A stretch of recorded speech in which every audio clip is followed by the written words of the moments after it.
আসসালামু আলাইকুম। ইনশাআল্লাহ আশা করি সবাই ভালো আছেন। আলহামদুলিল্লাহ আমিও ভালো আছি। যে যেখান থেকে আমার ভিডিওটি দেখছেন সবাইকে অসংখ্য ধন্যবাদ ও সর্বতি ভালোবাসা রইল। লাস্ট কয়েকদিন আমি খুবই ইম্পর্ট্যান্ট কিছু নিউজ আমার জানা মতে আমি আপনাদেরকে দিছি, এবং আজকে আমি আপনাদেরকে আরেকটা ইম্পর্ট্যান্ট নিউজ দিব। সেটা হচ্ছে যে আপনারা অনেকে অ্যাপয়েন্টমেন্টের জন্য যে বিষয়টা আপনারা আপনাদের নলস্তা পেয়েছেন, কিন্তু এখন তুই সেটা অ্যাপয়েন্টমেন্ট পান নাই, অ্যাপয়েন্টমেন্টের জন্য ইমেল করছেন। আপনারা হয়তো এই বিষয়ে অবগত আছেন যে আহ, এখন নতুন ওয়েব ফর্মের মাধ্যমে অ্যাপয়েন্টমেন্ট সিস্টেম করা হয়েছে। তো এটা আমি ভিডিওতে পুরো বিস্তারিত বলবো, আর আজকে কোন কোন শহর থেকে ভিসা পেলো বা ভিএফএস গ্লোবালের আপডেটগুলি আমি আপনাদেরকে আজকে জানাবো। ইনশাল্লাহ ভিডিওটা পুরোটা দেখার চেষ্টা করবেন।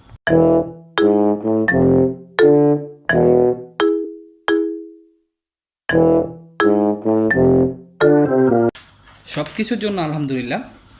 বেসিক্যালি যে বিষয়টা আমি আপনাদেরকে বলতে চাই সেটা হচ্ছে আমার কাছে, আমি আপনাদের বলছি আপনাদের মতোই ভুক্তভোগী যারা গ্রুপে অ্যাড আছেন, সেখান থেকে আমাকে দু একজন বিভিন্ন ধরনের ভয়েস রেকর্ডিং ফরওয়ার্ড করে থাকেন বা অনেক ধরনের ভিডিও পিক এগুলো ফরওয়ার্ড করে থাকেন। তো সেইখান থেকে আমি কালেকশন করি আপনাদেরকে এই ভিডিওতে দেওয়ার চেষ্টা করি, যাতে আপনারা সকলেই জানতে পারেন। তো প্রতিদিনের মতো আজকেও আমার কাছে কিছু ইনফরমেশন আছে এরকম ভয়েসের মাধ্যমে, তো সেগুলো শুনলেই আপনারা বুঝতে পারবেন। তবে আমি একটু মুখে বলে দিই যে আজকে ভিসা কালেকশনের পরিমাণটা বেশি ছিল, এবং গতকালকে কিন্তু লিগালাইজেশন, ফ্যামিলি ভিসার যে লিগালাইজেশনটা সেটা বেশি ছিল, এবং আজকে পাসপোর্ট সাবমিটে একটু কম ছিল, যেটা সকালের আপডেট পেয়েছি। পরবর্তীতে কি হয়েছে সেটা আপনারাই আমার চাইতে খুব ভালো বলতে পারবেন। এবং একই শহরের তিনজন, মানে ফোকগিয়া শহরের তিনজন ভিসা পেয়েছে একই মালিকের। তো এই বিষয়ে আপনারা পুরো ভিডিওটা দেখুন, এখন ভয়েস রেকর্ডিংগুলো শুনুন, শুনলে আপনারা বুঝতে পারবেন যে কি হয়েছে বা কোন কোন শহরে ভিসা পেয়েছে, কারা পেয়েছে। ঠিক আছে, আবার আপনাদের ভিতরে অনেকে ভিসা পেয়া মানে জানায় না, অনেক ধরনের অনেক কিছুই শুনুন আপনারা। ভাই ব্রাদার, এই মাত্র আমাদের গ্রুপ থেকে এক ভাই কালেকশন করছে। তারা একই মালিকের তিনজন, খোরজা শহরে তারা আজকে ভিসা কালেকশন করছে।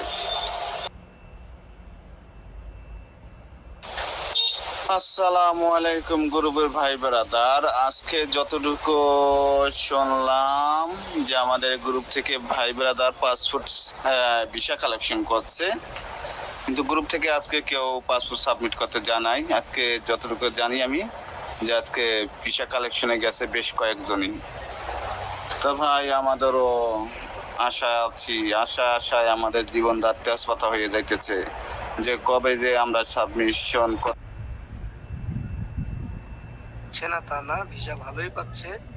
আজকে আমাদের এলাকায় এক ভাই কালেকশনে গেছিল, রোম শহরের, ওরা পাইছে ভিসা। তো বললো যে সে 200-র উপরে মানুষ ডেলিভারি নিছে, ম্যাক্সিমাম 23 সালে, বিভিন্ন শহরেরই আছে। তাহলে কেউ কিন্তু আপডেট দেন, এবং কি যার সাথে আমি বলতেছি আমার বাড়ির থেকে একটু দূরে বাড়ি তার, সে নিজেও গ্রুপ থেকে বের হয়ে গেছে। এখন কি বলবেন, মানুষ আসলে ভয় পায়, কেউ আপডেট দিতে চায় না। তো আপনারা শুনলেন যে একই মালিকের তিনটা ভিসা পাইছে ফোকগিয়া শহরের। ঠিক আছে, তো আসলে সব শহরেরই পাবে। আমি গতকালকেও দেখলাম আপনার ভ্যানিস সিটির ভিসা পাইছে। আসলে লাস্ট 27 তারিখেও আপনারা যেদিন 26 তারিখে আন্দোলন করলেন, 27 তারিখেও আমার মালিকের একটা ভিসা হয়েছে। আপনারা জানেন যে আমার ফ্রেন্ডের গুলো কিন্তু রেভোকারে করা হয়েছিল, তাদের কিন্তু আপিল করা হয়েছে, কিন্তু এখন তৈরিও তাদের কোনো রেজাল্ট আসে নাই। তো আমি আপনাদেরকে আগেও বলছি, এখনও বলতেছি, আপনারা ভিএফএস থেকে আপনাদেরকে ফাইল ফেরত দেওয়ার পরে, মানে রেভোকারের একটা কাগজ দিয়ে দিছে আপনাদেরকে, সেই রেভোকারে করার পর ওইখানে লিখিত আছে যে 60 দিনের ভিতরে আপনার আপিল করতে হবে। এরকম যাদের হয়েছে তারা যদি আপিল করার পরে আবার ভিসা পেয়ে থাকেন বা আপনাদের জমার জন্য বলে থাকে, বা ভিএফএস গ্লোবাল থেকে আপনাদের ফোন এসে থাকে বা কোনো আপডেট অনলাইন হয়ে থাকে, প্লিজ কাইন্ডলি আমাকে একটু ইনফর্ম করবেন। আশা করি এই কাজটা আপনারা করবেন। তো মেইন যে বিষয়টা সেটা আমি একটু বলি যে আপনাদের অ্যাপয়েন্টমেন্টের যে বিষয়টা, নুলস্তার কিন্তু আপনার ধরতে গেলে যে ম্যাচ শেষ। আবার আপনারা কিন্তু দেখছেন অনেক নুলস্তার সাসপেন্ডেড করে রাখছে। তো এরকমই আপনাদের মতো এক ভুক্তভোগী ভিএফএস গ্লোবাল সরাসরি ফোন দিয়েছিল, সেখান থেকে ভুক্তভোগীকে বলা হচ্ছে যে আপনার নুলস্তাটা আপডেট করতে, রিইস্যু করার পরে তারা কি করবে, ওয়েব ফর্মের মাধ্যমে আপনাকে অ্যাপয়েন্টমেন্ট দিবে। ঠিক আছে, তো এইটা কিন্তু ভিএফএস গ্লোবাল কোনোভাবেই নোটিশে বলে নাই, এখন তারা বলতেছে যে রি ইস্যুর হিসাবটা। তবে আমি কিন্তু সবসময় আপনাদেরকে একটা জিনিস বলে আসছি, নোলসটা আপডেট হয় না, প্রোটোকলটা আপডেট হয়। বাট কিছু কিছু ক্ষেত্রে অনেকেই বলতেছে যে নোলসটা আপডেট হয়, এটা আসলে আমি এখন তো এটার মানে নিজ চোখে দেখি নাই, বা এটার কোনো মানে 100% প্রুফ আমি পাই নাই কাম। তবে অনেকেই বলতেছে এরকমটা।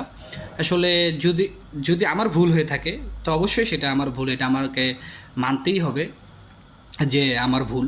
কিন্তু আমার জানা মতো এরকমটা হয় না, আপনারা চাইলে এগুলা গুগলেও দেখতে পারেন।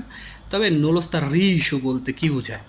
রি ইস্যু বলতে বোঝায় আপনার প্রোটোকল নাম্বারটা যখন আপডেট করে দিবে তখন কিন্তু এই নোলস্তাটাও আপডেট হয়ে যায় অটোমেটিক। আপনার প্রোটোকলটা যখন আপডেট করে দেবে নোলস্তাটা আপডেট হয়ে যায়। আপনি ওয়েব ফর্মে দেখতে পারবেন, সেখানে লেখা আছে যে আপনার কবে নোলস্তাটা ইস্যু করা হয়েছে। আচ্ছা যাই হোক, আপনারা ভয়েসটা শুনেন, ভয়েসটা শুনলেই বুঝতে পারবেন। দিয়ে সহযোগিতা করার জন্য অসংখ্য ধন্যবাদ। স্যার কি আমাকে শুনতে পাচ্ছেন? জি, শুনতে পাচ্ছি। জি স্যার, দেখা গেছে 2024 সালের যে ভিসা অ্যাপ্লিকেন্ট গুলো ছিল সেক্ষেত্রে কিছু সাবমিশন হয়ে গেছে, আর যারা পেন্ডিং ছিল সেগুলো সাবমিশন সাসপেন্ডেড ছিল। সেই ক্ষেত্রে আপনার যেহেতু সাসপেন্ডেড রয়েছে স্যার, এটা রিস্কেজুয়াল করা সম্ভব না। স্যার আপনাকে স্যার ভিসা নোলাস্তাটা স্যার আপডেট করিয়ে পুনরায় ওই ফর্মের মাধ্যমে আবেদন করতে হচ্ছে। আর সেটা কি আর কোনো সম্ভব হয়েছে না? আমার মালিক বলতেছে, আপনাকে আপু বলি যে মালিক বলতেছে যে সেখানে কোনো প্রবলেম নেই।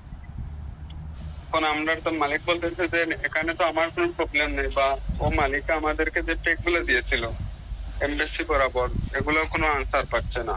তখন এর মাঝে পলোনিয়া সিটিতে যখন গিয়েছিল তখন ওরা বলতেছে তোমার সবকিছু ঠিক আছে, তোমার এটা আপডেট করা লাগবে না। তখন আমরা পড়েছি মানে কোন দিকে যাবো, সত্যি কথা যাবো। জি স্যার, আমি বুঝতে পেরেছি আপনার কোয়েরিটি। স্যার সেক্ষেত্রে যেহেতু সাসপেন্ডেড ছিল স্যার রিস্কেজুয়াল করা সম্ভব না। স্যার আপনাকে পুনরায় আবেদন করতে হচ্ছে ওই ফর্মের মাধ্যমে। মানে মানে ডেট কোনো পাওয়া সম্ভবই না, মানে ভেরিফিকেশন করা সম্ভবই না, তাই তো? না স্যার। জি স্যার। স্যার আপনার যে নোলাস্টার অথরিটি রয়েছে আপনি তাদের সাথে কথা বলবেন, ফার্দার ইনফরমেশন ওনারা আপনাকে জানিয়ে দেবেন। জি ঠিক আছে, তার মানে আমরা রিসিডিউল ডেটা পাবো না, সে আশা ছেড়ে দিতে হবে? না স্যার, না স্যার, যেহেতু সাসপেন্ডেড ছিল সেক্ষেত্রে রিসিডিউল হচ্ছে না। এখন আমরা ওয়েব ফর্মের ভিতরে করতে হবে, মানে নতুন করে নোলাস্টার করতে হবে? জি স্যার, ইস্যু করিয়ে আপনাকে ওই ফর্মের মাধ্যমে আবেদনটি করতে হচ্ছে। যেমন এখন তো মালিক বলতেছে সেখানে কোনো প্রবলেম নেই, এখন আমাদের করণীয়টাকে আমি কিছু বুঝতে পারতেছি না যে কি করব। জি স্যার, আপনি কাইন্ডলি আপনার অথরিটির সাথে কথা বলবেন যে নোলাস্টারটি আপডেট করিয়ে আপনাকে আবেদন করতে হচ্ছে। আচ্ছা, থ্যাংক ইউ। ওকে স্যার, আসসালামু ওয়েলকাম। আলাইকুম। এই ব্যতীত অন্য কোনো ইনফরমেশন দিয়ে জি না আপু, এটাই আমার তো ভয়েসটা শুনছেন, এখানে মূলত আপনারা যখন ওয়েব ফর্মে আপনারা যখন আবেদন করবেন অ্যাপয়েন্টমেন্টের জন্য, তখন সেখানে লেখা থাকে যে আপনার নোলস্তাটা কত তারিখে ইস্যু করা হয়েছে। তা আপনি যেহেতু আপনার প্রোটোকল নাম্বারটা আপডেট করছেন সেহেতু আপনাকে একটা ডকুমেন্টস দিবে, সেখানে কিন্তু আপনার পুরো একদম হুবহু নোলস্তার মতোই থাকবে, অন্য কিছুই চেঞ্জ হবে না, শুধু আপনার ইস্যু ডেটটা চেঞ্জ হয়ে যেতে পারে। যেটা আপনি দেখবেন আপনার নোলস্তার ভিতরে কিন্তু আপনার লেখা আছে, ঠিক আছে, ডাটা হিসেবে লেখা আছে, দাতা হয়তো বা দূরতার নিচে এটা লেখা আছে। বিভিন্ন শহরের নোলস্তা বিভিন্ন রকম হতে পারে। তো এই জিনিসটা তারা বলতেছে, যেহেতু ভিএফএস গ্লোবাল শুনলেন, ভিএফএস গ্লোবাল এই বিষয়ে যদি আরও ইনফরমেশন আপনাদের দরকার হয় আমাকে জানাবেন, অ্যাপয়েন্টমেন্ট বিষয়ে পার্সোনালি আমাকে নক করতে পারেন, এবং আপনারা পার্সোনালি ভিএফএস গ্লোবালের সুরাপন্ন হতে পারেন, তাদের থেকে আরও ভালোভাবে ইনফরমেশন নিতে পারেন। কিন্তু শোনা যাচ্ছে যে নলস্তার ইস্যু করে ভিসা পাচ্ছে, তো এই বিষয়গুলি আপনারা একটু ইম্পর্টেন্স দেন। আশা করি যে হয়ে যাবে ইনশাআল্লাহ। ফ্যামিলি ভিসা নিয়ে যারা টেনশনে ছিলেন এখন কিন্তু ধুমসে ফ্যামিলি ভিসা দিচ্ছে, মানে এক কথায় ফ্যামিলি ভিসা অনেক পাচ্ছে। তো যাই হোক, সবাই ধৈর্য ধরেন, ঠিক আছে। ফ্যামিলি ভিসার ক্ষেত্রে কিন্তু অ্যাম্বাসি থেকে একটা কিন্তু আপডেট দেওয়া হয়েছে যে কিছু মানে 33% আপনার কাগজই হচ্ছে ফেক, ঠিক আছে, সব মিলে, যার কারণে তাদের একটু সমস্যা হচ্ছে। তারা এটাও অবগত আছে যে, বা আমাদের অবগত করছে যে আপনার যদি সব কিছু ঠিক থাকে দেরিতে হলেও আপনারা ভিসা পাবেন। তো ইনশাআল্লাহ সবাই ধৈর্য ধরেন। আর আশা করব যারা ইউটিউব থেকে ভিডিওটি দেখছেন ইউটিউবে একটু বেশি করে শেয়ার করে দিবেন, ফেসবুকের ভাইয়েরা শেয়ার করে দিবেন। সবার জন্য দোয়া রইল, সবার জন্য দোয়া করবেন। আসসালামু আলাইকুম, আল্লাহ হাফেজ।